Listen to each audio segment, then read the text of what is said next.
सकाळपासून कल्याण डोंबिवली परिसरामध्ये देखील मुसळधार पावसाची संततधार सुरूच आहे आणि कल्याण डोंबिवली सारख्या सखल भागामध्ये देखील पावसाचं पाणी साचलेलं आहे। कल्याण पूर्व इथल्या आळवली ढोकली या परिसरामध्ये नागरिकांच्या घरात आणि रस्त्यावरती देखील पाणी साचल्याची परिस्थिती आहे।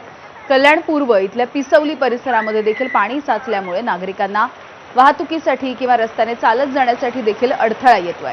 2 दिवसांपूर्वी या परिसरामधील केडीएमसी अधिकाऱ्यांनी आणि महापौर हर्षाली थविल यांनी या परिसरामध्ये पाहणी दौरा केला होता।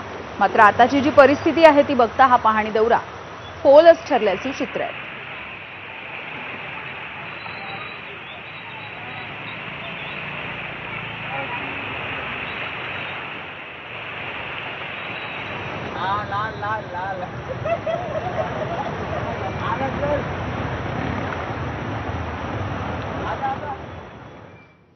पाहूयात पुढची